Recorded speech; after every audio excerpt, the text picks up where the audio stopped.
What was the factor that was like the switch for this book and this idea? Did you have the idea before COVID? My first break in 9 years, and COVID happened, and they shut the ski resorts down, and I got COVID. Actually, all those things happened Yeah. right at once, and I sort of lost my mind. We were in the middle of a pandemic. I was trying to save my company. I was doing all the stuff that everybody was doing at the start of the pandemic, and yet they had shut the ski resorts down, and I was so angry, and I was so angry, and and it wasn't going away. Was the thing. I was like, well, why are you so mad? And I was like, well, what was stolen from me? I realized that progress had been stolen. Like, I'm getting older. This is the thing I love most. I haven't accomplished all I wanted to accomplish on skis at all, not close. And they just took 3 months of my ski season away from me, and 2 of them were going to be spent. I was mad, and I was like, okay. So at least now you know why you're mad. What makes this okay? And I sort of realized that if I could find a way to progress as a skier in the middle of a pandemic with the ski resort shut down with no snow, because it was summer, that would make it okay. Like, if I somehow found a way to enter next ski season a better skier than I had ended the last ski season, that would be okay. And okay, so how the hell do you become a better skier? I'm hiking my dog through the backcountry, and I came across an abandoned gold mine. And there were these enormous tailing piles everywhere.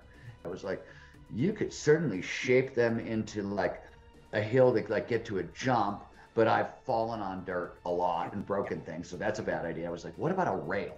Never slid a rail in my life, or a box, never even thought about it. I was never a free skier. I was never a park skier. It didn't even interest me, right? I didn't know how to do any tricks. I was a big mountain skier. But I was like, well, hell, rail sliding is, and so that one thing led to another. We built a rail set up in an abandoned gold mine. It's a nightmare trying to learn how to slide rails. That was actually one of the crazier things we actually did the whole book, but didn't know any better. And then one thing led to another, and I was like, okay, there are, by the way, 10 or 12 different biological factors that say there is no way anybody over the age of 35 should be able to learn how to park ski. Right? It's really, there's a lot going against you in this particular sports, like gymnastics or ballet. The window shuts early in people's mind. But all this stuff I had been reading and studying, right, said, no, this is wrong. And I was like, well, let's see if theory works. If theory works in practice, I should be able to teach myself how to park ski at age 53 using these things. So I made a list of 40 tricks, 20 tricks I wanted to learn. And it was really a list of like 0 to intermediate. Yep. There's a reason for all this. Like we can talk about the backstory. So there's a final conversation with Mihai with Mike that triggers the whole thing that's not in the book that I'll tell you in a second. I was like, if it takes me 5 years to learn all this stuff, great. I'll be into my 60s and I'll be a better skier.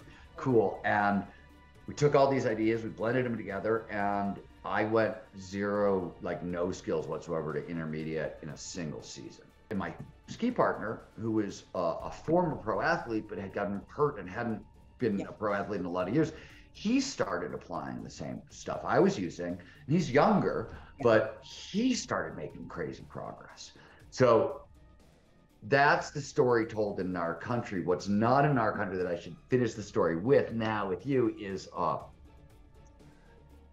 that's a pilot study. It's a cool pilot study, 2 subjects, but it's a pilot study. So this past winter, we took 17 older adults. My whole goal, this was the Csikszentmihalyi story. The last conversation I ever had with Mike, he basically told me, and we were talking like one action sport to an athlete to another. He said, look, the story's long, but the short version, I'm paraphrasing what Mike told me. He said, look, as you get older, have a backup plan.